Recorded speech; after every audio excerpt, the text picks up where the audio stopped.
봅시다. 오늘은 필요 충분 조건 할 차례죠. 그 184페이지 어디 갔지? 오늘은 184의 필요 충분 조건을 봅니다. 자, 뭐 필요 조건, 충분 조건이라는 말이 있잖아요. 그쵸? 여기에 있는 내용을 읽어보시면은 사실 뭔 말인지 찾기는 잘 힘들어요. 자, 일단은 먼저 설명해야 될 용어들이 있습니다. 첫 번째 용어 하나가 설명이 돼야 돼요. 뭐냐? 우리가 지난 시간에 했던 것 중에 그런 거 있었죠. P면 Q이다. 이게 명제였잖아. 맞죠? 조건으로 이루어진 명제였어요. 그래서 내가 이거를 어떻게 쓰냐면은 이게 참이다 라고 말을 했었죠. 뭐 이게 옳은 말이면 이게 참이다 라고 얘기했잖아. 그렇죠? 그러면은 역시나 수학에서는 또 이런 거를 그냥 이렇게 말로 쓰는 거를 별로 좋아하지 않습니다. 맞죠? 맞죠? P면 Q이다가 참일 때 뭐 이렇게 말하는 거를 별로 좋아하지 않아요. 그쵸? 그러면 P면 Q이다라는 말을 참이라는 거를 또 기호화 시키는 거야. P면 Q이다. 두 줄이 됐죠? 그쵸? 얘는 참이란 뜻이야. 얘는 그냥 P면 Q이다가 참이야 라는 말을 두 줄로 바꿔서 표현을 하는 겁니다. 이해됐어요? 이게 새로운 표현법입니다. 새로운 표현. 그래서 우리는 P면 Q이다가 참이라는 거를 이제 두 줄로 표현을 해서 이제 쓸 겁니다. 그래서 두 줄이면 무조건 참이라고 얘기하시면 돼요. 그건 참인 명제인 거야. 됐지? 됐지? 자, 이거는 참인 명제.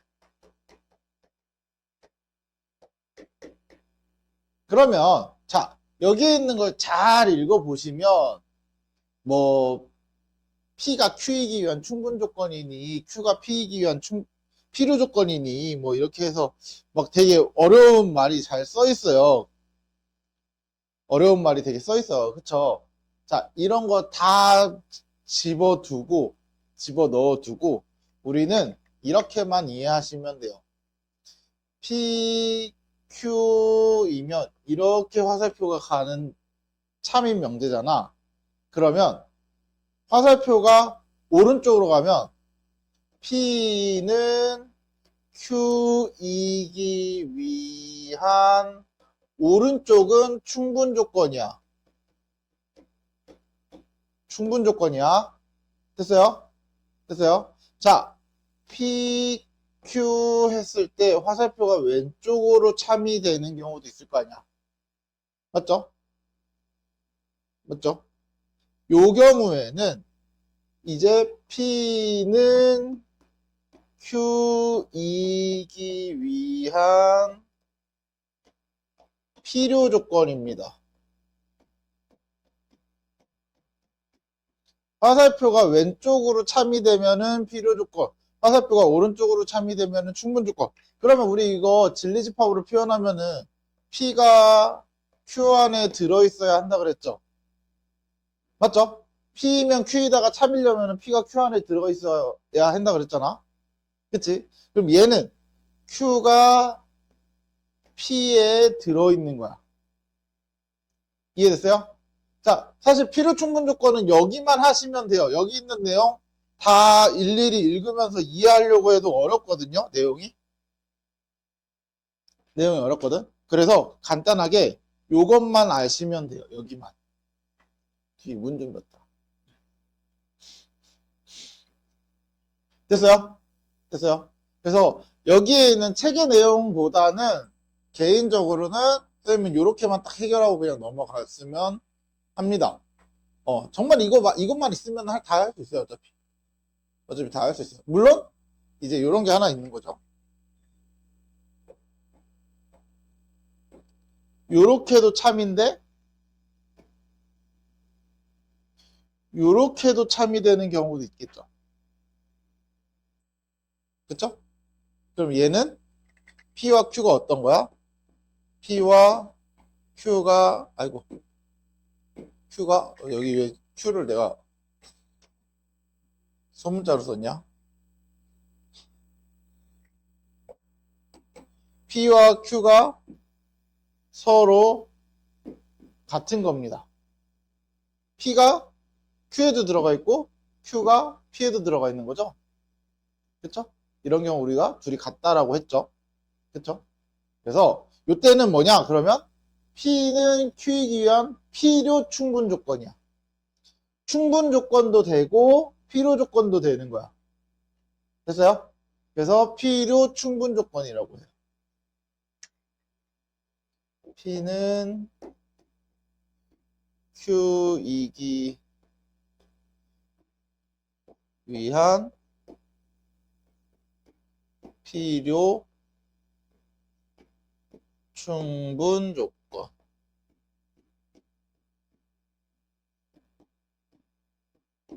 이렇게. 됐죠? 됐죠? 그러면 이것만 알고 있으면 사실 거기 첫 번째 걸 184페이지에 있는 내용 다 정리가 되는 겁니다. 다 정리가 되는 겁니다. 그러면 문제를 보면서 얘기를 해볼게요. 잘 봐. 자, 이런 문제 같은 경우는 이제 어떻게 달라지느냐, 이렇게 생각하시면 돼요. 우리 앞에서 다음 명제가 참임을 보여라. 그러면 P가 Q에 들어가 있는 걸 그러니까 P는 Q이다. P이면 Q이다가 참이기 위해서는요, P가 Q에 들어가 있는 걸 보여주면 됐죠. 맞지? 명제가 참이기 위해서는 P이면 Q이다. P가 Q에 들어가 있는 걸 보여주면 됐었단 말이야. 맞아요? 맞아요? 근데 이제는 조금 한 번 더 풀어야 된다고 생각하시면 돼요. 뭐냐면 우리가 P이면 Q이다는 P가 Q 안에 들어있는 것만 보여주면 됐는데 이제는 어떤 조건인지를 찾아야 되잖아. 그러니까 얘도 찾아야 하는 거야. 얘도 참인지 거짓인지 알아내야 돼. 맞아요? 그러니까 참거짓을 2번 알아내야 돼. 무슨 말이냐? 우리가 앞에서 줬던 문제들은 얘가 참인지 거짓인지 찾는 문제였어요. 맞죠? 맞죠? 근데 어떤 조건인지를 물어보는 거는 얘도 참인지 거짓인지를 확인을 해줘야 잘 봐. 내가 P가 이렇게 됐어. 찾았어. 내가 이렇게 찾았어. 그래서 참이래. 그러면 얘는 충분 조건 맞죠? 근데 충분 조건이라고 할 수 있을까? 아니죠. 왜? Q가 P에 들어가는지는 모르잖아. 얘를 모르잖아, 지금. 맞지? 만약에 요것도 되면 필요 충분 조건이고요. 요게 안 되면 충분 조건이죠. 이해됐어요?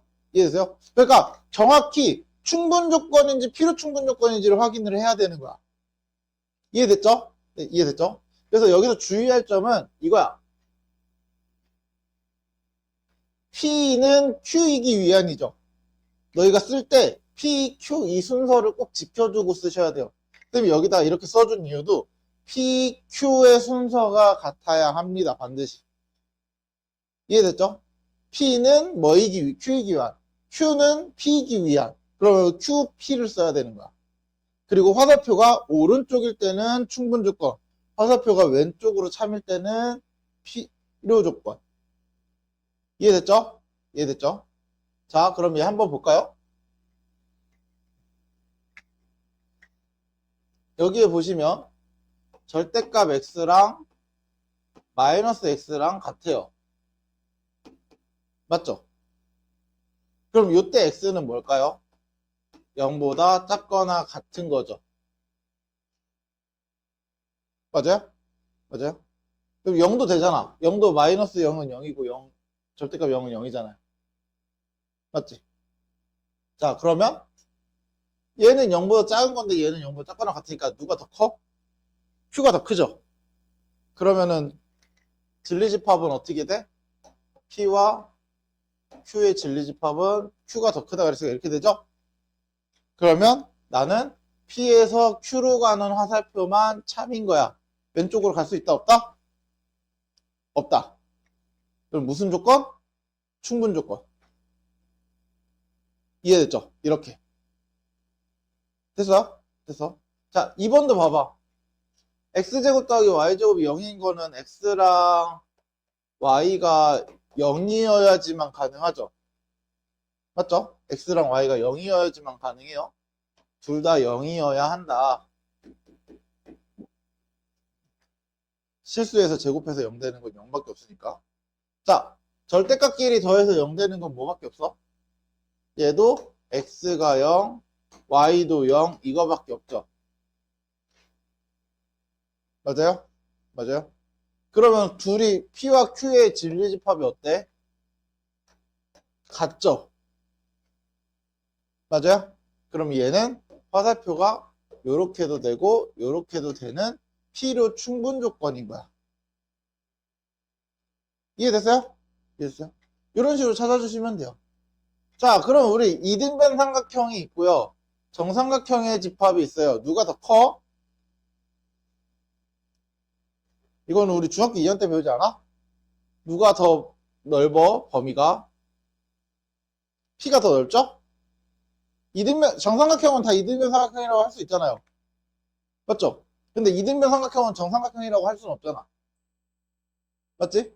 그래서 얘는 화살표가 이렇게 되는 거네. 무슨 조건? P로 조건. 됐나요? 됐나요? 앞에 했던 거를 반복해서 하는 거야. 반복해서 하는 건데, 앞에보다는 찾아야 되는 게 더 많아진 것 뿐이야. 그냥. 많아진 것 뿐이야. 다음.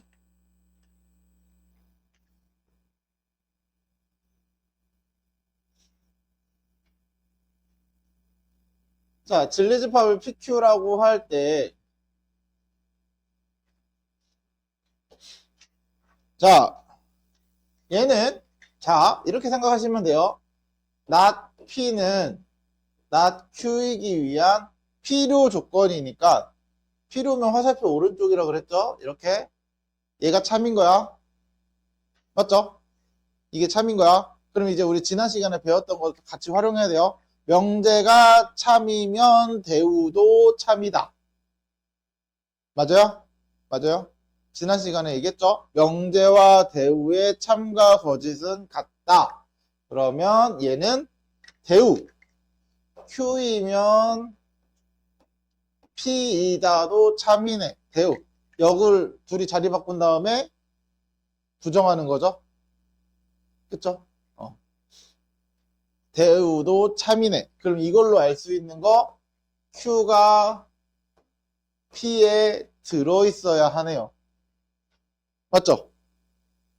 맞죠? 그럼 이제 집합 문제야. 그 다음부터는 너네 집합에서 했던 거 찾는 거야. P가 Q에 들어있어? 아, Q가 P에? Q, P 이렇게 그려놓고 이제 전체 집합 있을 거야. 전체 집합. 그 다음 1번부터 비교하시면 되겠네요. P의 여집합은 Q에 들어갈 수가 없죠. 그쵸? 2번 Q의 여집합도 P에 들어갈 수가 없어요. 왜? 여기가 못 들어가니까 P에. 맞죠? 세 번째 P와 Q의 공통은 P와 Q의 공통인 부분은 여기입니다. Q네. 그쵸? 그쵸?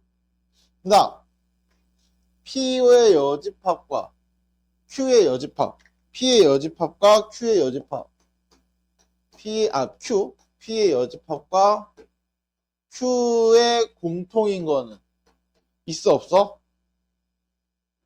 없죠? 없죠? 네, 없네요. 공통인 게 없다. 그 다음 P와 Q의 여집합의 합집합 P와 뭐가 이상한데? not Q 아, 나 미안. 필요 조건이잖아. 필요 조건 요겁니다. 그쵸? 화살표 왼쪽이 필요 조건이야? 미안. 네. 뭐하니? 죄송합니다. 화살표 왼쪽이 필요 조건이야. 됐어요? 됐어요? 그러면 결국은 not q가 not p이다. 이게 참인 거잖아요. 그럼 이거의 대우는 p이면 q이다가 참이니까 p가 q에 들어가야 한다. 이렇게 되죠. 잘못했네. 그럼 p가 q에 들어가서 전체 집합 그러면 p의 여집합 여기가 q에 들어갈 수 있나? 없죠? 요만큼이 못 들어가죠? q에 됐어요? 그 다음 q의 여집합은 여기니까 q의 여집합도 p에 들어갈 일은 없죠? 오히려 p 바깥에 있으니까 그쵸? 그러면 p와 q의 교집합은 여기 p 맞네. 얘가 맞네. 맞죠? 그리고 p의 여집합과 q의 교집합은 여기 요 바깥의 부분이죠. 맞아요? 그럼 공집합은 아니겠네요. 그리고 p와 q의 여집합의 합집합 여기잖아요. 합하면은 여기가 b죠. 여기가 그쵸? 빈 공간이 생기기 때문에 전체 집합은 안 된다. 됐나요? 됐나요? 뭐 이런 식으로. 사실 여기는 그냥 집합 때 했던 걸 한 번 더 하는 거니까 집합을 잘 기억하고 계시면 크게 어려운 건 없겠죠? 그러니까 집합에서 우리가 문제 줄 때 집합에서 야 P가 Q에 들어있어 라고 이렇게 대놓고 준 게 있는데 그거를 이렇게 돌려서 주는 거야. 그러니까 너네가 이걸 보고 여기까지 찾아와야 돼. 집합으로. 이해됐죠? 그 과정이 필요하다고 생각하시면 돼요. 이렇게 해주시면 됩니다. 자, 다음. 자, 요거는 이제 너네 부등식 생각하시면 돼요. 너네 그 부등식에서 우리 성립하는 조건 찾는 거 했었던 거 기억하죠? 어떻게 하냐? 자, P가 있어. 1번. P가 있으니까 P를 내가 수직선상에 그려볼 거야. 진리집합을. 마이너스 2고 얘가 5야.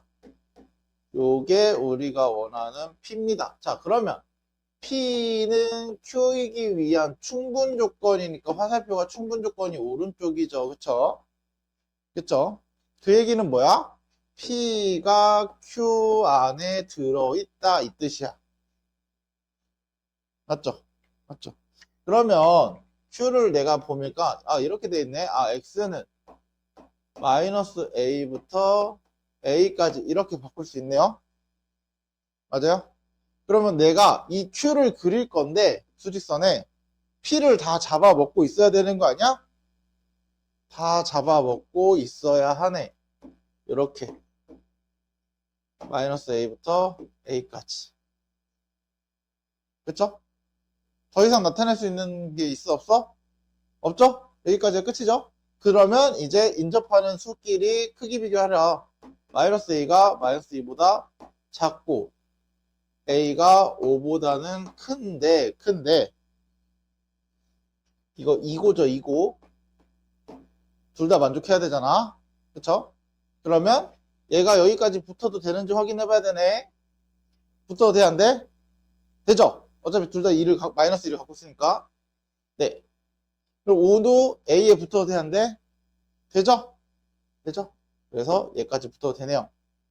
그럼 둘을 동시에 만족하는 거는 A는 2보다 크거나 같다니까 이걸 동시에 만족하는 거는 A는 5보다 크거나 같다. 이렇게 구하시면 되겠죠.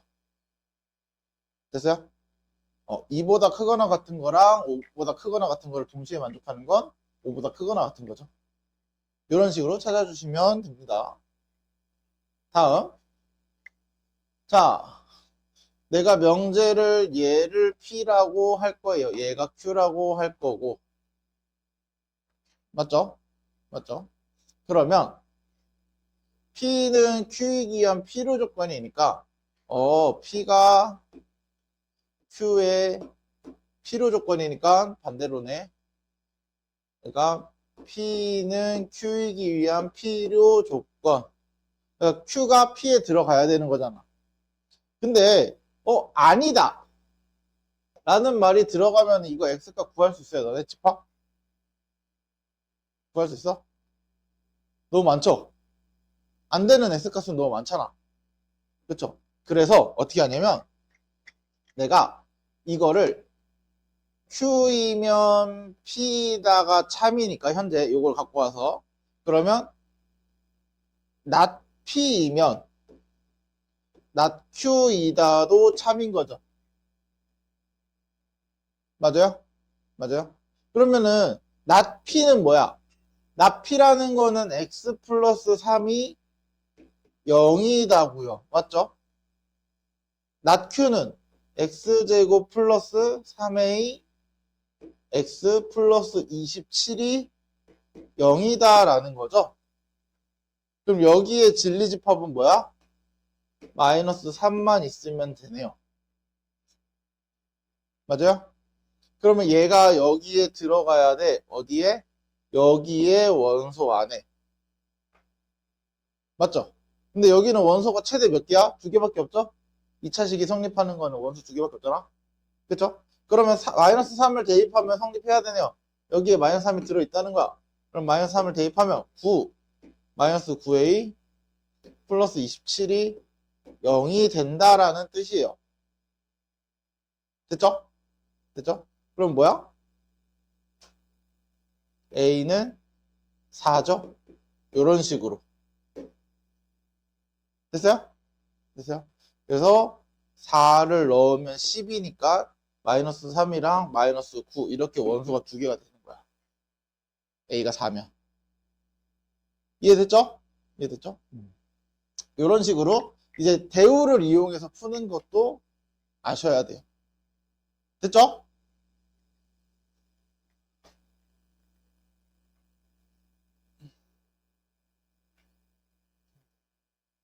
사실 여기에 내가 원하는 문제가 있긴 한데 원하는 문제가 내가 여기에는 안 나오네.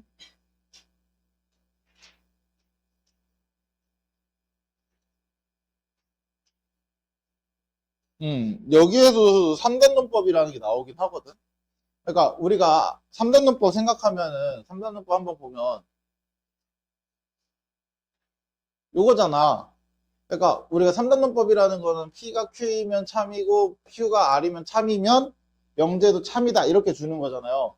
근데 이제 3단론법에서 필요 충분 조건은 우리가 알았잖아. 그래서 이렇게 줍니다. P면 Q이다. 그리고 Q이면 R이다. 이렇게 바뀌거든요. 이 표현이 이렇게 바뀝니다.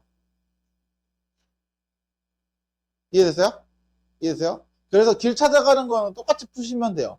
대우 찾고 똑같이 길 찾아가고 이런 식으로.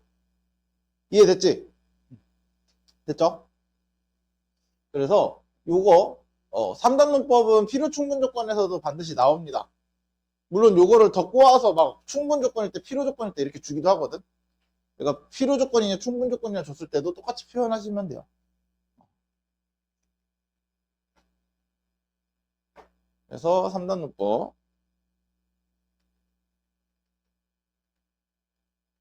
자, 그러면 우리가 할 거는 이제 명제의 증명. 명제를 증명한다. 무슨 말이냐? 명제가 참인 거를 보여주는 거야, 실제로. 그래서 선생님, 우리 수업할 때마다 자주 했던 거 있잖아. 우리 곱셈공식 증명해라 그러면 직접적으로 식을 전개해서 보여주잖아. 그런 걸 증명이라고 해요. 그쵸? 뭐 곱셈공식이 성립하는 걸 증명한다. A 플러스 B의 제곱이 왜 이렇게 되느냐? A제곱 플러스 2AB 플러스 B제곱 왜 이렇게 되느냐? 그냥 직접 전개해보면 되죠. 그럼 너희가 봤을 땐 이걸 전개라고 생각하잖아. 이거는 얘가 되는 걸 증명한 거야. 증명한 거야. 그쵸? 그래서 이런 거를 증명 중에서도 직접 증명이라고 얘기해요.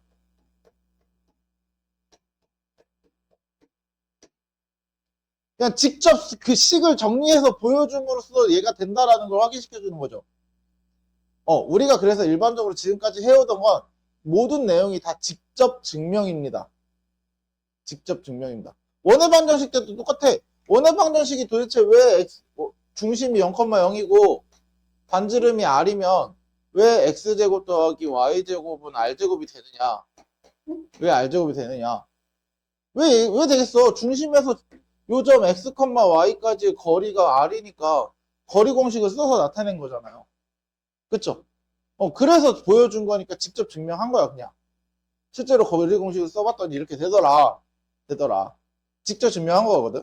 자, 그럼 그 안에서 이제 어떤 용어들이 나오냐? 잘 봐. 첫 번째, 정의. 정의라는 거는 이제 어떤 용어의 뜻입니다. 뜻. 너희가 바꿀 수 없는 거야. 증명할 필요도 없어요. 왜? 정의는 이렇게 하기로 약속을 한 거잖아. 그치? 너네 피타고라스 같은 경우는 너네 증명하죠? 중학교 3학년 때 피타고라스 증명했잖아. 피타고라스의 정의가 아니라 피타고라스의 정리야. 이해됐어요? 그럼 정리라는 건 뭐냐면 참인이 증명된 명제야. 이미 참인 게 증명이 돼 있는 명제들 중에 우리가 뭔가를 사용하기 위해서 기본적으로 알고 있으면 좋은 내용들을 이제 정리라고 얘기해요. 그러니까 미리 증명해서 만들어 놓은 거죠. 그럼 우리는 그걸 이용해서 다른 걸 증명할 때 또 쓰겠다라는 거죠. 이해됐어? 이해됐어? 그래서 피타고라스의 정리라고 말하는 건 A제곱 더하기 B제곱은 C제곱이 되는 거를 증명을 해놨어. 피타고라스가. 그거를 피타고라스도 증명했고 다른 사람은 다른 방식으로 증명하고 유클리드 증명도 있고 되게 많잖아요. 그쵸? 다 배웠지? 다 증명법이 여러 가지가 있는데 가장 먼저 우리가 제일 유명하게 피타고라스의 정리라고 쓰는 이유는 피타고라스가 제일 먼저 증명을 해서 찾아놨기 때문에 그거를 보고 다른 사람들이 이렇게도 증명이 된다, 이렇게도 증명이 된다를 만들어 놓은 거야. 이해됐어요? 이해됐어요? 그래서 정리라고 부르는데 자, 정삼각형의 정의는 뭐야? 세 변의 길이가 같은 삼각형인 거잖아. 맞죠? 정삼각형에서 세 변의 길이가 같다라는 건 내가 증명할 필요가 없죠? 왜 증명해? 정삼각형이라면. 정삼각형의 뜻이 뭔데? 세 변의 길이가 같아야 되는 건데. 맞죠? 맞죠? 그거를 말하는 겁니다. 그래서 너네 이등변 삼각형에서 우리가 대부분 많이 했던 것들 중에 이등변 삼각형의 정의는 뭐야? 두 변의 길이가 이등변 두 개의 변에 같다. 이 변 등이 같다잖아요. 두 개의 같은 변을 가진 삼각형이야. 맞죠? 그러면 두 개가 같다라는 걸 이용해서 너네 찾았던 성질들 알죠? 그게 뭐야? 양끝각이 같다. 맞죠? 양끝각이 같다. 이거 성질, 우리가 찾았던 그런 성질 있죠? 성질. 이게 정리입니다. 정리. 이해됐어요? 이해됐어요? 그러니까 이등변 삼각형의 성질 그게 정리고요. 평행사변도 마찬가지예요. 평행사변형의 성질 그래서 우리가 평행사변 성질이 뭐 있어? 평행사변 정의는 뭐야? 마주보는 두 변이 서로 평행한 거죠. 이건 정의야. 맞죠? 그걸로 인해서 나온 성질들 인접하는 마주보는 두 변의 길이가 같다. 그리고 마주보는 두 각의 크기가 같다. 그리고 또 뭐 있어? 대각선이 서로 이등분한다. 이런 것들을 다 증명해서 찾아냈죠. 왜 그런지 이렇게 되니까 닮음 합동을 이용해서 찾아냈었잖아. 그것들이 성질들이잖아. 평행사변의 성질. 그게 정리라고 생각하시면 돼요. 이해됐어? 이해됐어? 그래서 명제를 이제 증명하는 방법은 두 가지가 나옵니다. 이 두 가지는 뭐냐면 간접 증명입니다. 간접 증명. 그러니까 우리가 증명에는 증명에는 두 가지로 나눠져요. 말 그대로 직접 정리해서 보여주는 직접 증명과 간접적으로 증명하는 간접 증명이 있습니다. 말 그대로 아까 말했던 직접 증명 같은 경우는 직접 식을 써서 보여주는 겁니다. 야, 식 정의, 우리가 분배 법칙 이렇게 하기로 약속을 했으니까 분배 법칙에 대한 약속을 했잖아, 이미. 그럼 분배 법칙은 우리가 증명하지 않고 그냥 써야 되는 거죠, 약속을 했으니까. 그쵸? 그럼 분배 법칙 이렇게 하기로 약속을 했어. 그러면은, 야, 고생고시 증명해봐. 그럼 분배 법칙 써서 직접 보여주는 거야, 대놓고. 그래서 이렇게 됐잖아. 맞네. 이렇게 증명을 하는 과정이 필요한 거야. 근데 간접 증명은 어떤 거냐면, 직접 식을 정리해서 보여주기가 어려운 애들이 있어. 뭐 예를 들면 이런 거죠. 루트 2가 무리수다. 상식적으로 생각해봐. 루트 2가 무리수인 거는 알아. 우리가 알죠. 그럼 증명해 본 적이 있어? 우린 그냥 루트 2가 무리수라는 말을 들어서 무리수라고 쓴 거 아니야? 그럼 루트 2를 무리수라고 직접 증명하려면 어떻게 해야 돼? 순환하지 않는 무한소수잖아요, 무리수가. 맞지? 순환하지 않는 무한소수를 증명하려면 어떻게 해야 돼? 계속 소수점을 찾아서 순환하지 않는지를 보여줘야 되는 거 아니야, 직접 증명하려면? 맞지 않아? 그게 직접 증명이야. 근데 상식적으로 생각해봐. 순환하지 않는 무한소수를 영원히 순환하지 않는다고 막 예를 들어 내가 소수점 1000번째까지 찾았어. 1000번째까지 찾았는데도 순환하지 않네? 그러니까 순환하지 않아 라고 얘기할 수 있을까? 1000개씩 순환할 수도 있는 거 아니야? 맞죠? 맞죠? 순환하지 않는 1000번째까지 찾았다고 해서 1000번째까지 순환하지 않는다고 해서 무리수가 얘 순환 1000번째까지도 왔는데 순환 안 해. 그럼 계속 순환 안 할 거야 라고 장담할 수가 없단 말이야. 이건 증명이 아니죠. 예측이죠.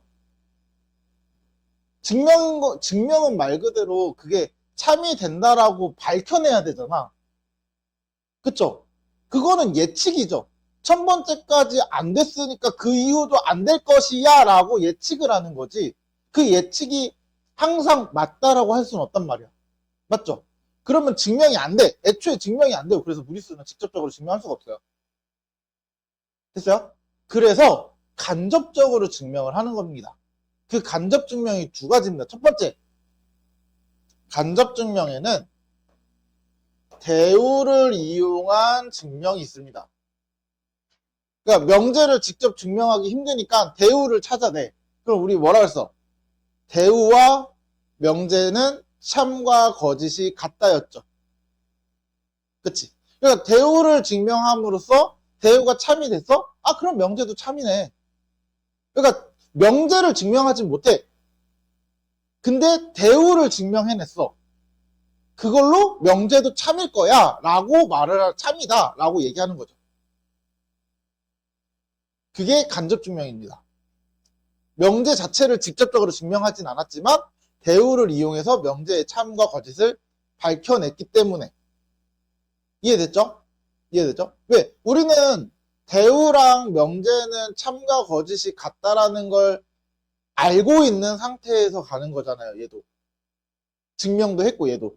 대우와 명제가 참 거짓이 왜 같은지 증명도 했잖아? 그쵸? 그러니까 그거를 이용해서 어떤 명제를 증명하는 간접 증명법 중에 하나입니다. 그리고 이제 두 번째가 뭐냐면 어려운 말 있죠? 귀류법.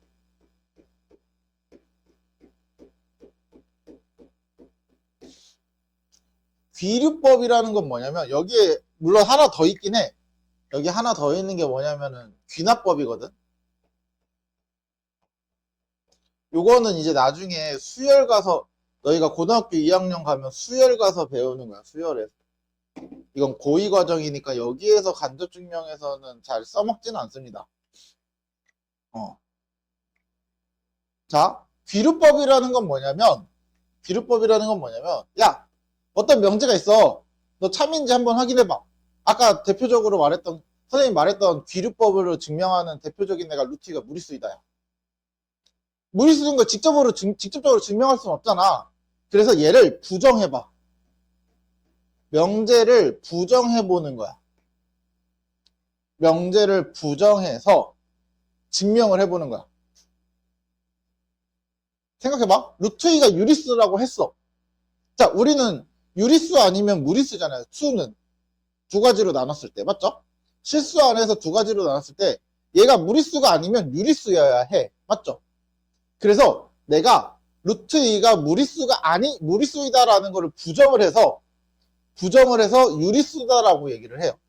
그럼 우리 유리수는 어떤 특징을 가지고 있죠? 유리수는 기하 분수로 나타낼 수 있는 거를 우린 유리수라고 해요. 맞죠? 맞죠? 그러면 유리수인 걸 확인해 보는 거야. 그랬더니 루트 2가 유리수인 걸 찾다 보니까 뭔가 잘못됐어. 오류가 생겼네? 오류가 생긴 이유가 뭐겠어? 거짓이니까 오류가 생긴 거 아니야? 맞죠? 거짓이니까 오류가 생긴 거야. 그 오류를 찾아냄으로써 아, 루트 2는 유리수다라는 말은 거짓이다라고 밝혀냈죠. 그러면 부정을 했기 때문에 오류가 생겼지 않았을까? 그럼 유리수는 아니란 뜻이네? 맞죠? 그럼 루트 2는 뭐가 되는 거야? 무리수가 되는 거야. 그러니까 명제를 부정함으로써 그 오류가 생기는 걸 우리가 뭐라고 하냐면 그 오류를 모순이라고 불러요. 모순. 너희 모순 알죠? 모순 혹시 국어 때 배우나 이거? 창가방패? 언제 배워? 사회니? 국어니? 근데 모르겠네.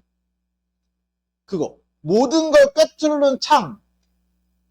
모든 걸 막는 방패. 그쵸? 그럼 누가 이겨? 방패는 다 막아야 되는데 창은 모든 걸 다 꿰뚫는데? 그럼 모든 걸 꿰뚫는 창과 모든 걸 막는 방패는 존재한다 안 한다? 안 하죠? 그런 걸 모순이라 그래요. 그러니까 그런 오류들을 찾아내는 겁니다. 이해됐죠? 그래서 증명을 하는 거를 한번 해볼 거예요. 증명을.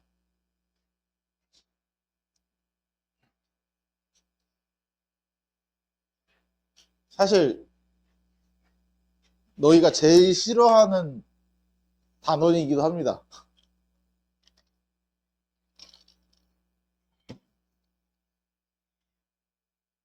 자, A, B가 짝수이면 A 또는 B가 짝수다. 직접적으로 증명할 수는 없습니다. 그래서 대우를 씁니다. 대우는 A 그리고 B가 짝수이면 맞죠? A, B는 홀수이면 부정하는 거니까 홀수이면 A, B도 홀수이다. 이게 대우죠?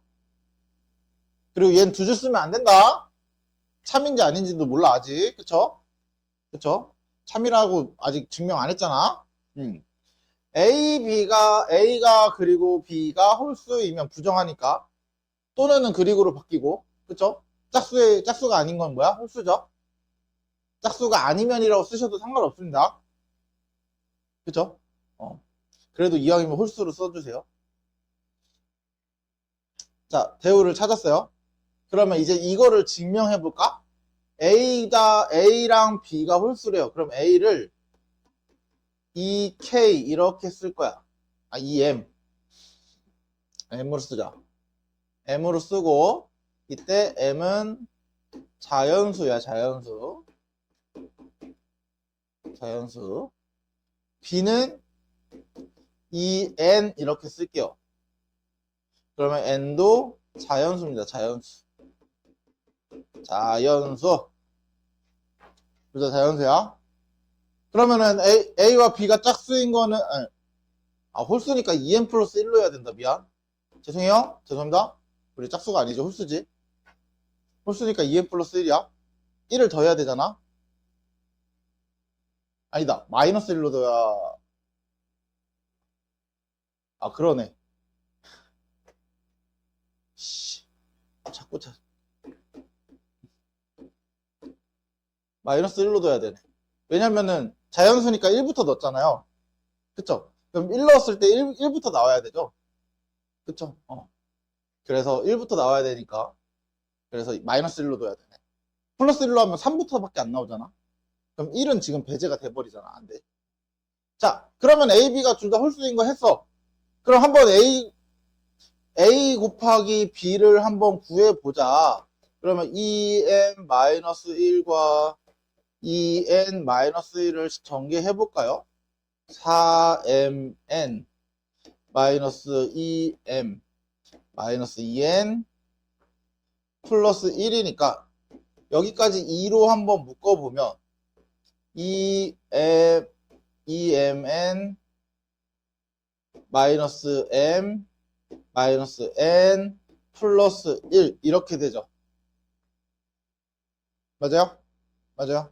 자, 그랬을 때 A, B가 홀수라고 해서 홀수라고 해서 A 곱하기 B를 구해봤더니 2 곱하기 어떤 자연수 맞죠? 그럼 얘는 짝수야 홀수야? 짝수죠? 2 곱하기 어떤 수는? 맞죠? 거기에 1을 더했어? 그럼 얘는 뭐가 돼? 홀수가 됐죠? 아, 홀수가 맞네요. A랑 B가 홀수라고 했더니 A 곱하기 B도 홀수가 됐다 안 됐다? 됐죠? 그러므로 우리는 이 명제는 참이다. 맞아요? 대우는 참이 됩니다. 그러면 대우가 참이 됐잖아요? 그러면 요 명제도 참이야 거짓이야? 참이야. 이렇게 찾는 거야. 그러니까 얘 자체를 증명 못해서 대우를 찾아가지고 증명을 했더니 얘도 같이 증명이 됐더라. 이게 대우를 이용한 증명법입니다. 됐어요? 됐어요? 다음 유리수가 아니다. 나오죠 바로. 이게 대표적인 문제거든. 실제로 예전에는 고등학교 집합 들어가면 이거 시험에도 자주 나왔어요. 요새는 요거는 시험에 잘 안 내는 편이긴 한 것 같아요. 요새는. 자, 루트 2는 유리수가 아니다. 다른 말로 루트 2는 무리수이다잖아 이게. 그쵸? 그쵸? 그러면 부정은 루트 2는 유리수이다. 이게 부정이야. 맞아? 그러면은 루트 2가 유리수라고 해서 이걸 증명해보자라는 거예요. 이걸 증명해보자. 그러면 어떤 모순이 생길 거다. 자, 루트 2가 무리수라고 했으니까 루트 2는 내가 유리수라고 했으니까 유리수는 우리 뭐? 기하분수로 표현할 수 있는 거. 그쵸? 그래서 B분의 A 그리고 A와 B는 서로 소여야만 우리가 유리수라고 할 수 있어요. 맞죠? 맞죠? 여기까지 됐죠? 그래서 자 이렇게 갑니다. 자 루트 2 양변에 제곱하면은 2는 A제곱 B제곱 나누는 거니까 요거 해서 2B제곱은 A제곱이랑 같네. 맞아요? 그럼 여기서 알 수 있는 A제곱은 짝수라는 거를 알 수 있어요. 맞죠? 맞죠? 자, 그럼 A제곱이 짝수야? 그러면 A도 짝수입니다. 우리 방금 전에 증명했던 거 생각하시면 돼요. A, B가 짝수이면 A도는 B가 짝수이다잖아. 맞죠? 맞죠? 근데 아까 그거를 얘를 이렇게 보면 돼. A 곱하기 A가 짝수이면 A 또는 A가 짝수이다 아니야? 맞죠? 그러니까 결국은 제곱이 짝수이면 A도 짝수입니다. 방금 전에 증명한 거야. 맞죠? 맞죠? 자, 그래서 이렇게 이어지는 거야. 원래대로라면 얘를 따로 증명을 했어야 돼. 그 문제가 없었다면. 앞에 문제가 없었으면. 이해됐죠? 이해됐죠? 자, 그러면은 a제곱이 짝수고 a도 짝수야. 그럼 나는 요 a를 2k 이렇게 둘 수 있겠네요. 짝수니까. 맞죠? 그래서 k는 자연수 이렇게 얘기를 할 수 있겠다. 자, 그러면 a가 2k라는 걸 찾았으니까 여기다 2k를 넣어볼게요. 그럼 2b제곱은 4k 제곱이라서 이걸 2로 나눴더니 b제곱은 2k 제곱이네. 맞죠? 그럼 여기서 또 뭐라 할 수 있어? b제곱이 2 곱하기 k제곱이니까 2의 배수죠. 짝수죠, 짝수. 짝수네. 짝수네. 그러면 여기서 알 수 있는 건 b도 짝수라는 거죠. 맞아? b제곱이 짝수면 b도 짝수네? 근데 a도 짝수, b도 짝수라고 나왔죠. 근데 여기서 뭐라 그랬어? A, B는 서로서라 그러지 않았어? 서로서가 뭐야? 더 이상 약분이 안 된 수들을 우리가 말하는 거잖아요. 공통인 약수가 1밖에 없으니까. 맞아요? 공약수가 1뿐이야. 그럼 약분이 더 이상 될 수가 없어요. 근데 A도 짝수, B도 짝수면 둘이 공통인 약수가 최소한 2는 있는 거 아니야? 그쵸? 그럼 잘못됐네요? 이게 모순이야. 그래서 모순의 기호를 이렇게 씁니다, 보통. 물론 이런 기호를 너희가 직접 학교에서 수업할 때는 쓰진 않아요. 모순의 기호를 이렇게 씁니다. 모순이다. 어디에 모순이야? A, B가 서로서라는 거에 모순이죠? 둘 다 짝수가. 맞아요? 그러면은 애초에 이거는 거짓인 명제라는 거야. 애초에. 이해됐죠? 이해됐죠? 그러니까 너는 참이네. 이게 귀류법입니다. 되나요? 됐나요? 요렇게 찾아주시면 된다.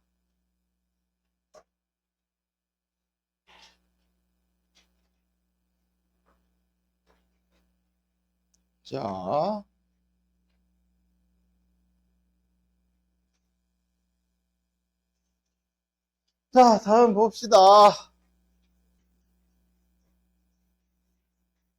절대부등식. 절대부등식이 뭐냐? 또 다른 부등식이 나왔는데 절대부등식이라는 말이 나왔네요. 우리 절대부등식을 해봤어요. 절대부등식을 공통수학 1에서 해봤어요. 자, 절대부등식이라는 건 뭐냐면 우리 그런 거 있었죠.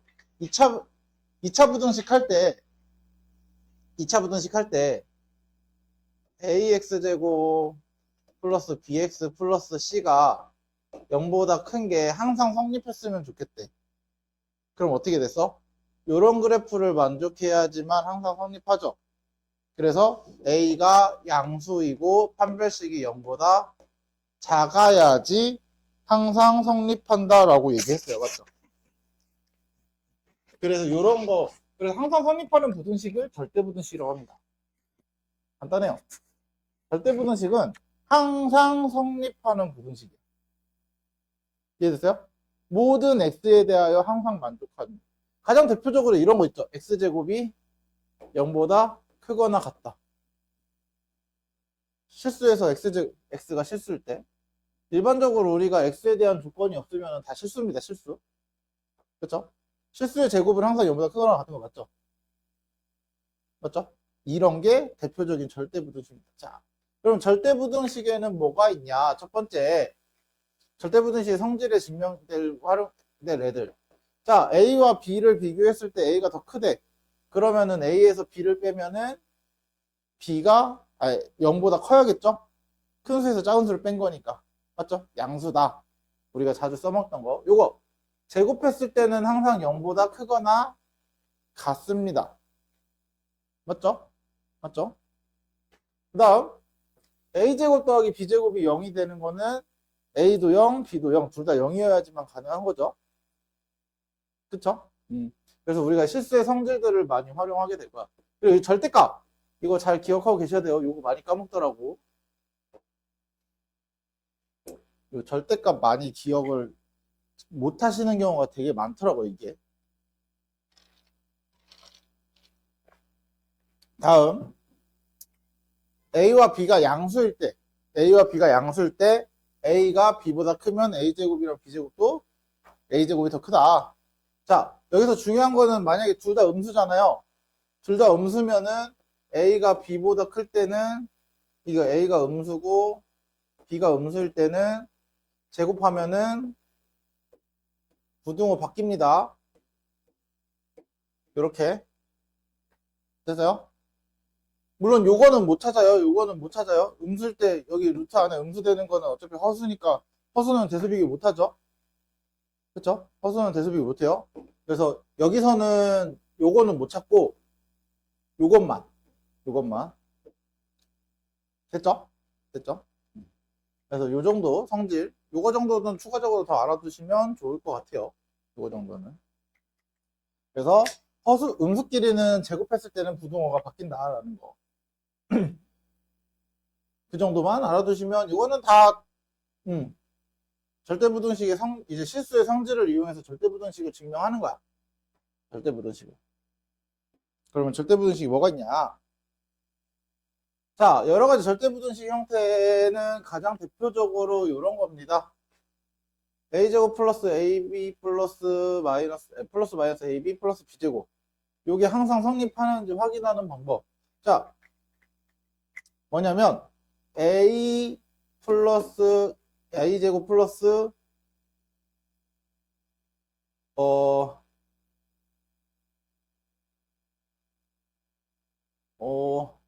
잠깐만. 플러스 ab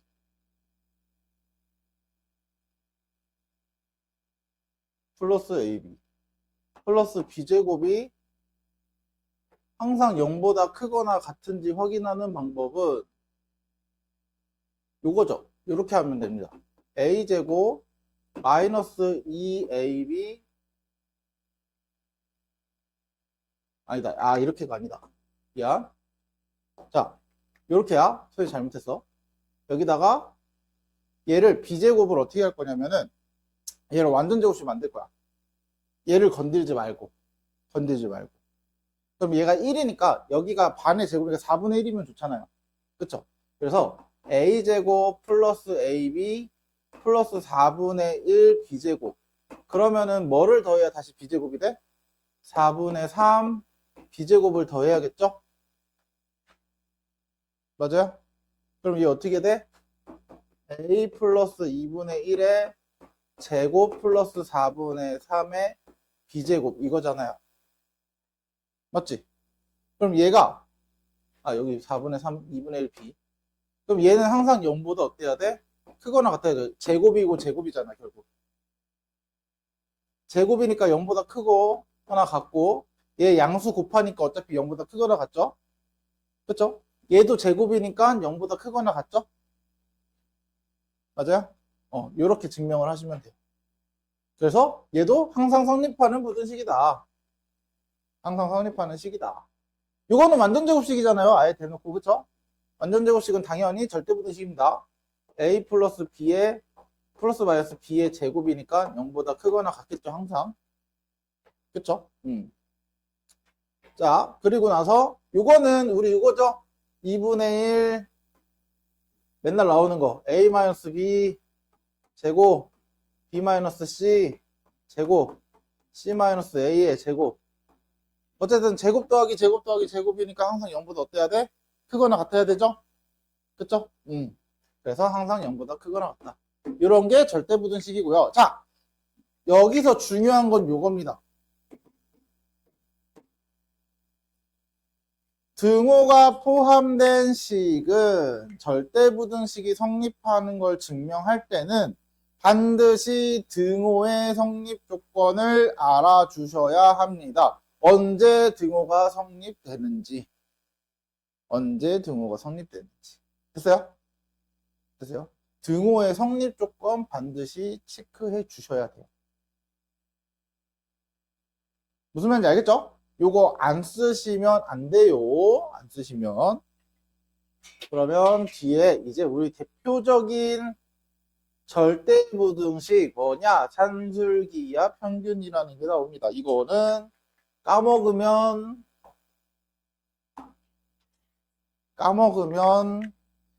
앞으로 고2, 고3 올라갈 때까지 고통을 받을 거다. 고통을 받을 거다. 얘가 산술평균과 기하평균이라는 게 뭐야? 얘가 산술평균이야. 얘가 산술평균입니다. 얘가 기하평균입니다. 잠깐만. 얘가 산술평균이고 옆에 있는 루트 AB가 기하평균입니다. 그래서 이걸 하나로 우리가 산술기하평균이라고 불러요. 산술기하평균. 자, 산술기하평균의 중요한 조건이 하나 있습니다. 중요한 조건. 이거 빠뜨리면 산술기하평균을 못 써요. 절대로 못 써요. 그래서 보면은 요겁니다. 요거. A, B가 그러니까 두 수가 양수일 때만 산술기하평균은 성립을 합니다. 성립을 한다. 그리고 우리는 보통 이제 너희가 많이 문제를 풀 때 산술기하평균을 써야 되잖아. 그쵸? 이렇게 잘 쓰지 않고 보통은 이제 앞으로는 너희가 어떻게 보면 A 더하기 B는 2배의 루트 AB 이런 식으로 더 많이 쓸 거야. 이렇게 더 많이 쓸 거야. 그러니까 단순하게 양변에다 2 곱한 거야. 산술기하평균에다가 산술기하평균은 얘입니다. 얘가 2분의 AB가 산술평균이야. 2분의 A 더하기 B가 산술평균이야. A 더하기 B가 산술평균이 아니야. 아니야.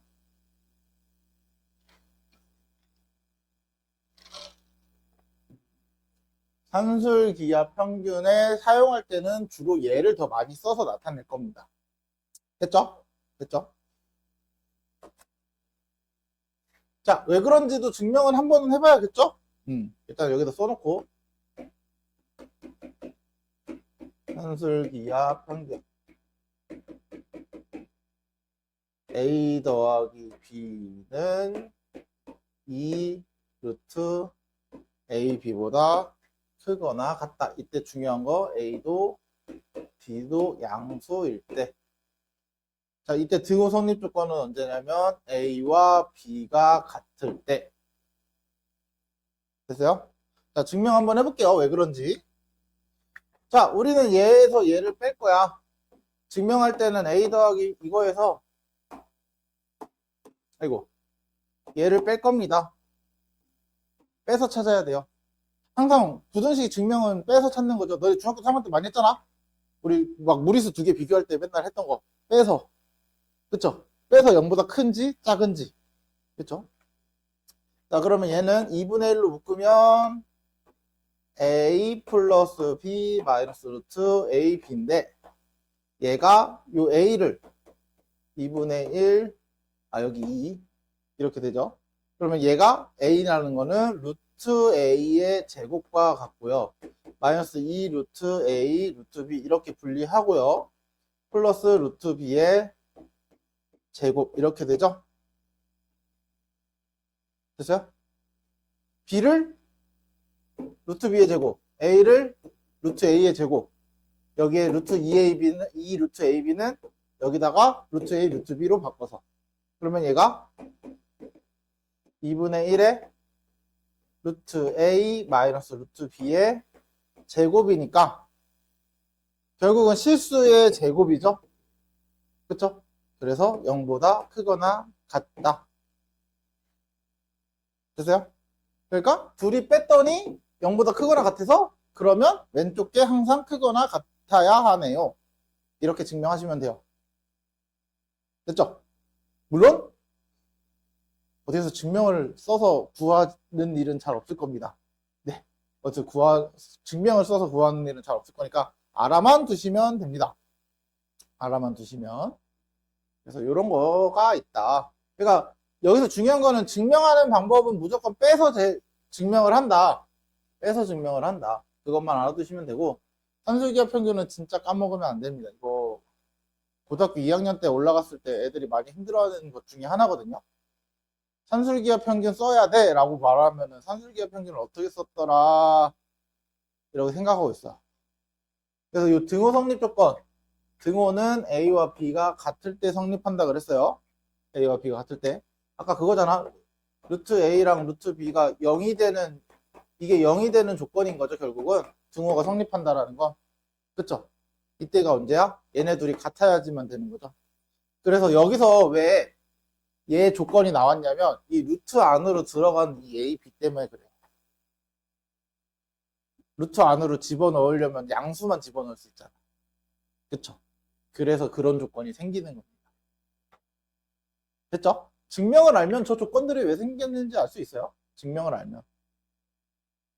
그냥 아무 이유 없이 양수일 때만 되는 거야 라고 하는 게 아니라 정확하게 증명하는 방법을 안다고 하면은 이 조건들이 괜히 생기는 게 아니라는 걸 알 수 있습니다.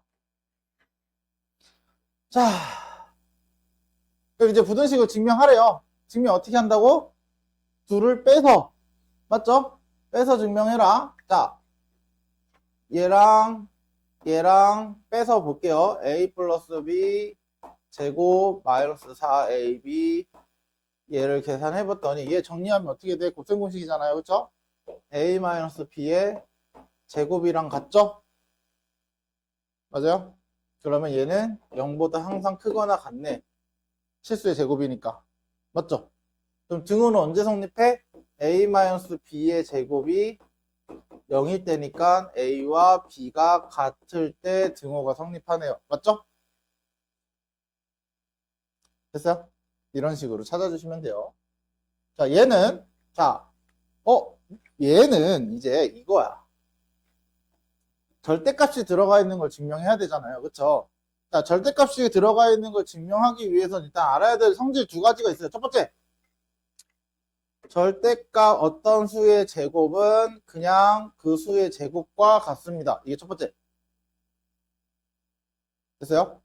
두 번째, 절대값 A는 항상 A보다 크거나 같습니다. 이게 두 번째. 이 두 가지를 꼭 알고 계셔야 합니다. 절대값의 기본 성질 중에 하나입니다. 됐죠? 됐죠? 자, 그리고 절대값 부등식. 자, 여기서 또 부등식을 증명할 때 절대값과 루트의 형태는 어떻게 증명하냐? 그냥 빼지 않아요.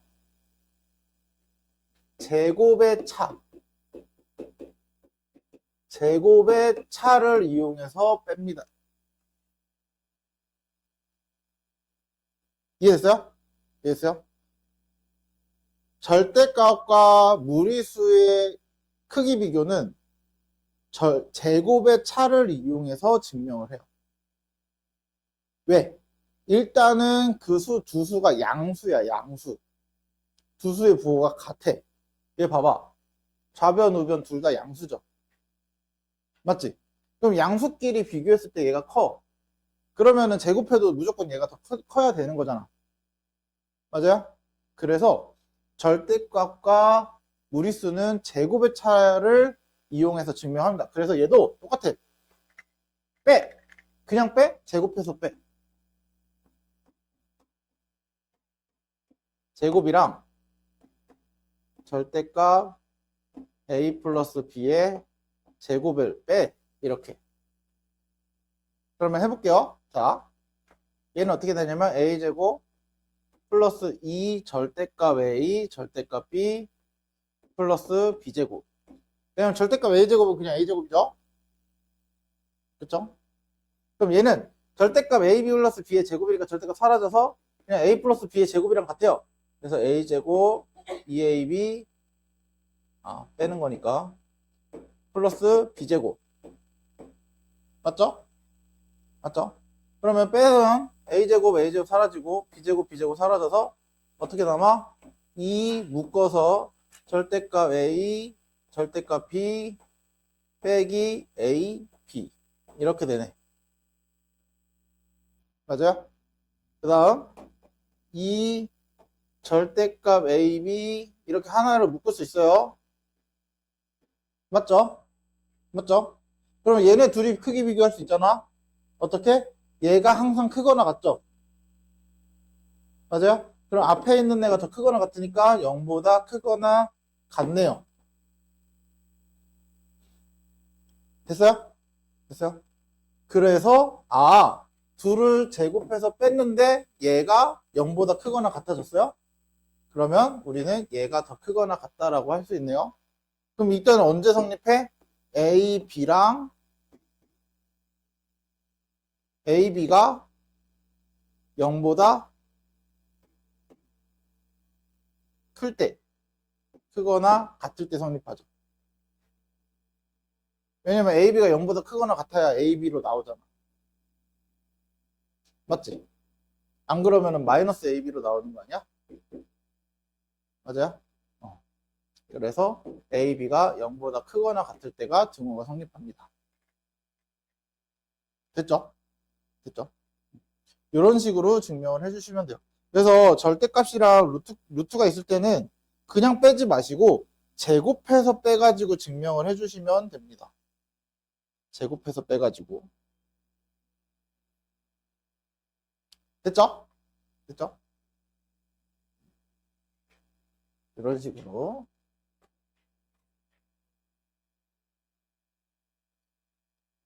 자, 그 다음부터가 이제 산술기압 평균을 사용합니다.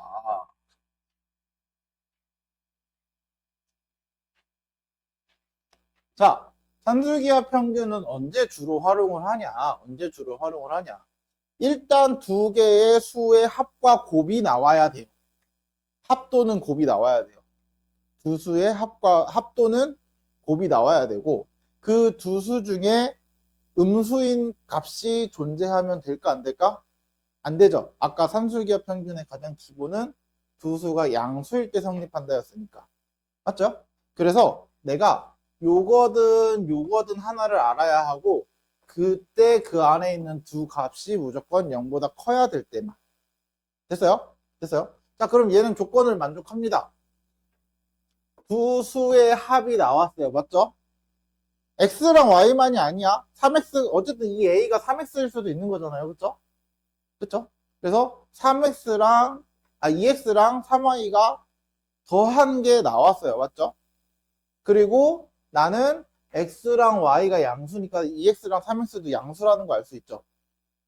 그럼 산술기하의 조건에 다 만족을 하죠. 하죠. 자, 그럼 어떻게 해? 자, 2x 플러스 3y는 크거나 같아요. 두 개의 합은 두 배의 루트 두 수의 곱과 같다. 곱보다 크거나 같다. 이렇게 들어가는 거야.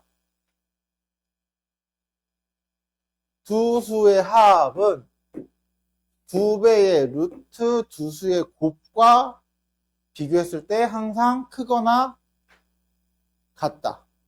이해됐어? 이해됐어? 그래서 얘가 몇이라고? 12라며 이렇게 되겠네.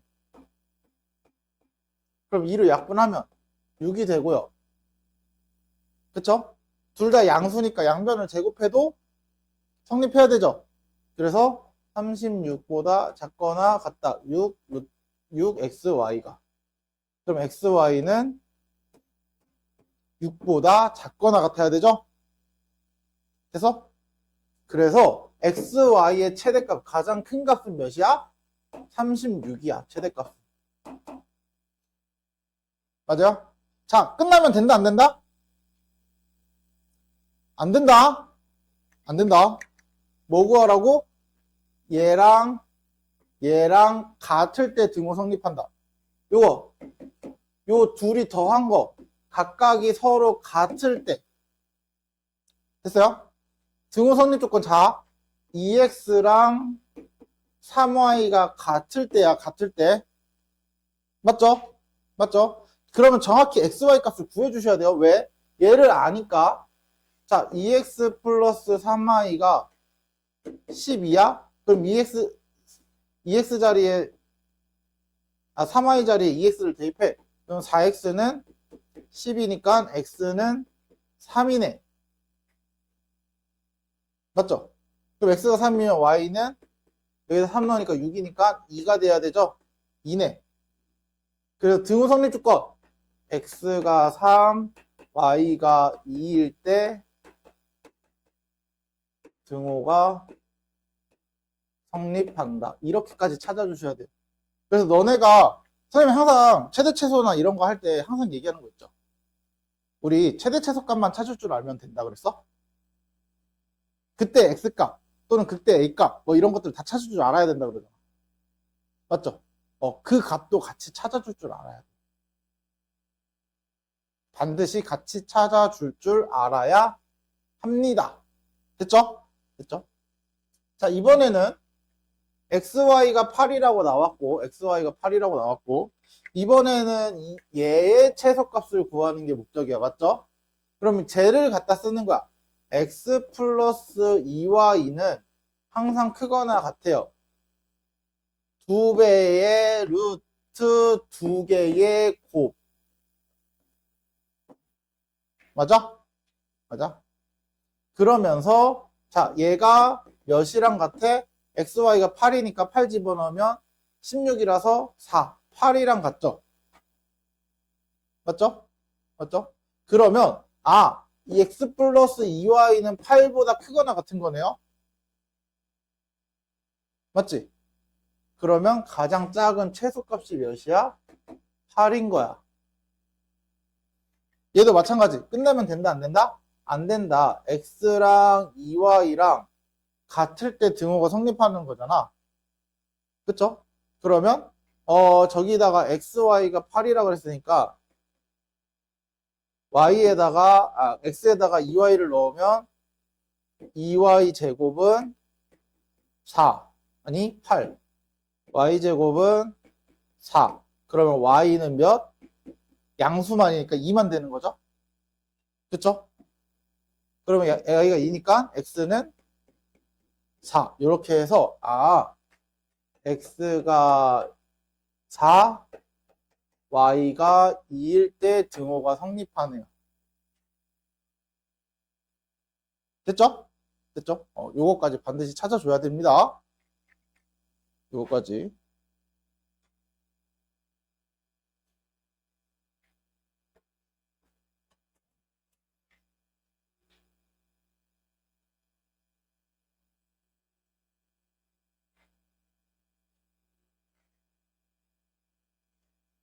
다음.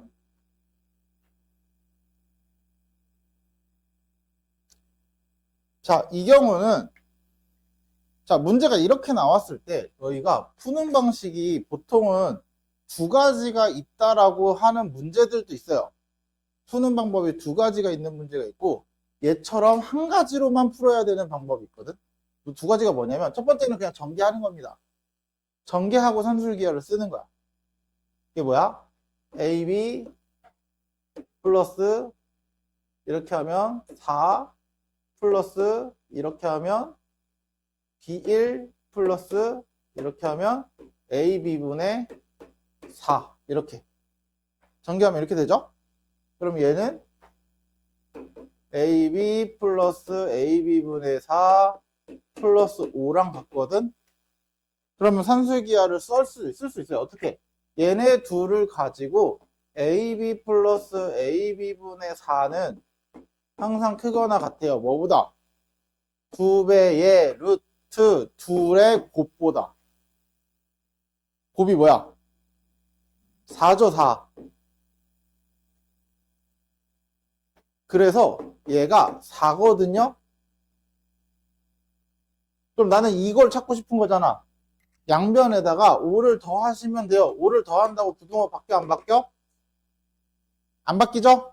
안 바뀌죠? 그러면 요거는 9보다 크거나 같은 거네? 9보다 크거나 같다야. 이렇게 돼요.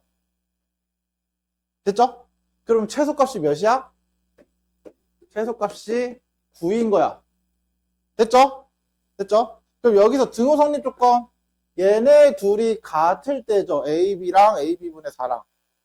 자, AB랑 AB분의 4랑 같을 때니까 AB의 제곱이 4이고 이때 AB는 2여야지만 가능하네. 그래서 등호 성립 조건은 AB가 2다야. 됐어요? 됐어요? 근데 가끔 어떤 책들이 이렇게 푸는 경우도 있습니다.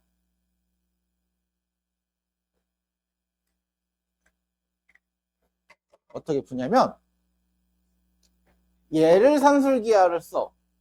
A 플러스 B분의 1을 산술기하 쓰면은 2배의 루트 B분의 A 이렇게 돼요. 맞죠? 맞죠? 자, 얘도 산술기하를 써. B 플러스 A분의 4는 크거나 같다. 2배의 루트 A분의 4B 이렇게 쓰거든요. 그래서 둘이 곱해. 위아래. 그럼 봐봐. A 플러스 B분의 1은 B 플러스 A분의 4고 그러면 크거나 같아야 돼요. 누구? 4 곱하기 루트 B분의 A랑 루트 A분의 4B랑 맞아요? 그럼 곱하면은 이거 어차피 사라지고 사라져서 얘 2니까 나오면은 8 아니야 얘? 맞죠? 이렇게 풀어도 답이 나오는 문제들이 있어요. 그리고 실제로 이렇게 풀어준 책들도 있어요. 근데 둘이 같아 달라? 결과가 다르죠? 결과가 다르죠?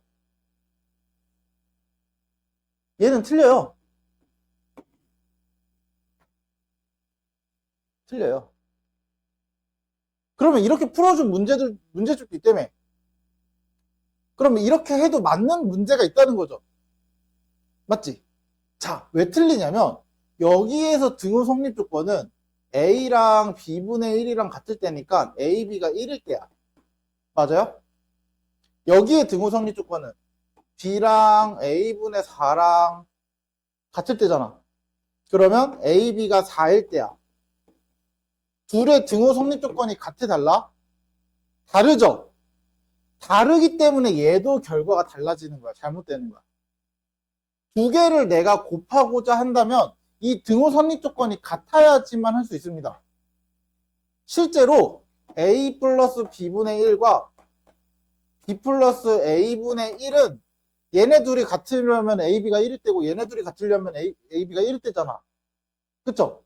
얘는 그래서 이렇게 풀어도 답이 나와요. 그러니까 요거 등호 성립 조건에서 A 플러스 B분의 1은 루트 B분의 A B 플러스 A분의 1은 2배의 루트 A분의 B 맞죠? 그럼 곱했을 때 결국은 얘는 크거나 같아요. 이거 둘이 곱하면 4잖아요. 이렇게 되잖아. 맞지? 얘도 돼. 얘는 돼. 왜? 등호 성립 조건이 같아요. 이해됐어요? 근데 그럴 거면 상식적으로 생각해봐. 매번 등호 성립 조건을 먼저 확인한 다음에 이게 되는지 안 되는지 판단하고 그 다음에 산술기하를 이렇게 쓸까? 아니죠. 아니죠. 전개하세요. 무조건. 그러니까 가끔 책에 이렇게 나온 거 신경 쓰지 마. 제발. 이거 하지 마. 알았지? 되더라도 하지 마. 돼도 하지 마. 무슨 말인지 알겠어? 돼도 하지 마. 되는 것도 있고 안 되는 것도 있어요. 그 얘기는 돼도 하지 말라는 거야. 알았지? 분명히 말했어. 이거가 문제 풀어서 질문하는데 이거 이렇게 써가지고 질문하기만 해.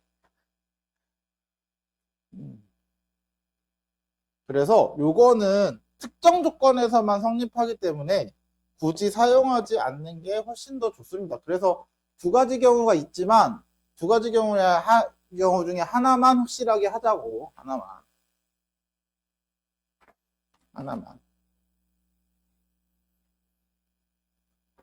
자, 다음.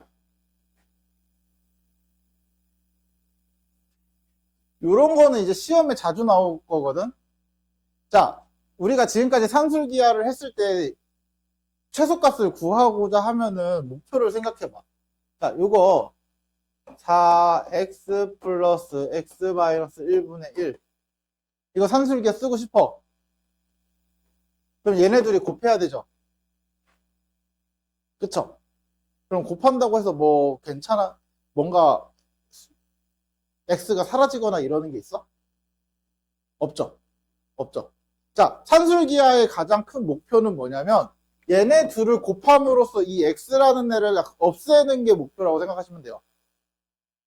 x라는 이 존재를 없앰으로써 어떤 값이 되게끔 아까 이것처럼 ab 플러스 ab분의 4를 산술기하를 쓰면은 2배의 루트 4 얘네들이 곱함으로써 4가 되잖아요.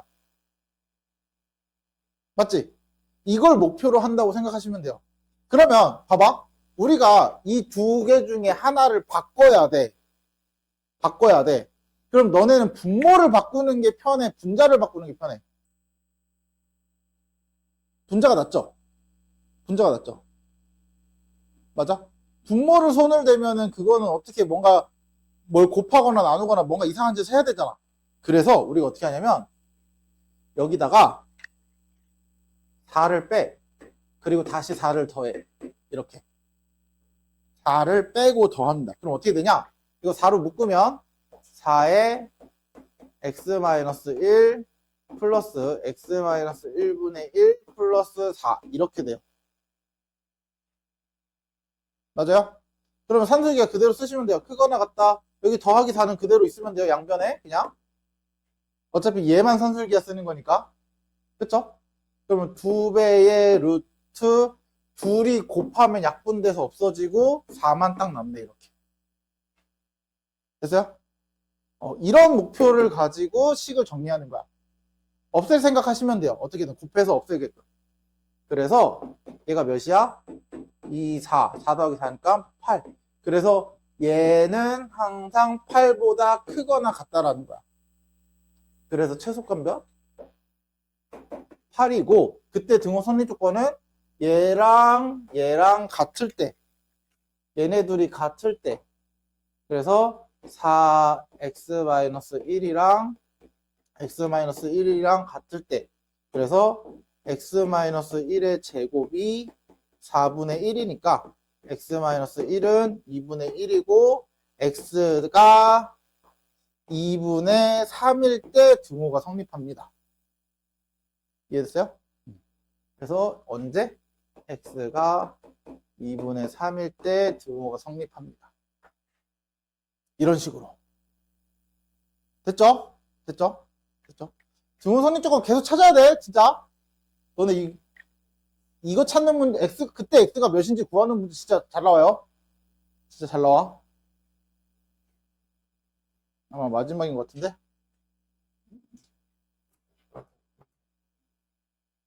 딱 시간은 깔끔하게 잘 맞춰서 하는 것 같은데.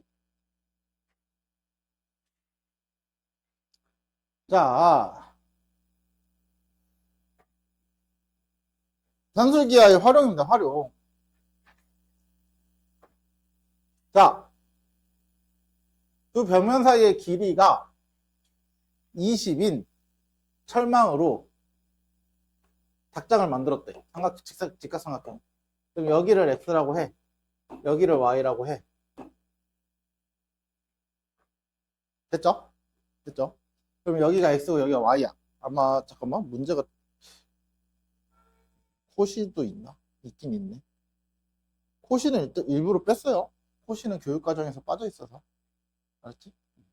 코시는 나중에 공통수학 2를 본 수업으로 나갈 때 다시 할 거야. 여기서는 굳이 다루진 않을 거예요. 자, 그러면 넓이의 최대값을 구하는 거니까 넓이는 뭐야? 2분의 1 xy가 넓이죠. 얘의 최대값을 구하는 거야. 맞아요? 근데 우리 여기서 알 수 있는 거 하나 뭐야? x제곱 더하기 y제곱은 400이다. 20의 제곱. 그쵸? 그쵸? 그러면 나는 요걸 가지고 산술기하를 씁니다. x제곱 더하기 y제곱은 크거나 같아요. 누구보다? 2배의 루트 x제곱과 y제곱의 곱보다. 맞죠? 맞죠? 그러면서 얘가 몇이야? 400이네. 크거나 같다. 2배에 이거 루트 밖으로 빠지니까 xy. 그치? 그러면 xy는 200보다 작거나 같아야 되고요. 내가 원하는 건 2분의 1 xy죠. 그치? 그럼 여기다가 다시 2분의 1을 한 번 더 해주면 100보다 작거나 같네. 맞아요? 그래서 이거의 최소값은 100 이렇게 됩니다. 됐죠? 그러면 등호 성립은 언제 하냐? 여기서 상정했었으니까 x제곱이랑 y제곱이랑 같을 때죠? 그래서 x제곱이랑 y제곱이 같을 때니까 여기다 집어넣으면 2x제곱은 400이니까 x제곱이 200. 그럼 x는 10루트 2일 때. 그럼 y는 x제곱이랑 y제곱 같으니까 똑같이 10루트 2일 때 등호가 성립합니다. 됐어요? 그래서 얘는 무슨 삼각형이 될 때가 등호가 성립하냐? 직각 이등변 삼각형일 때 등호 성립합니다. 이해됐죠? 이해됐죠? 이런 식으로 찾아주시면 됩니다. 최대값만 구하지 말고 이거 계속 구하라고 얘기해 줍니다. 꼭 구할 줄 아셔야 합니다. 오늘 그러면 확인 체크를 쭉 풀어볼게요.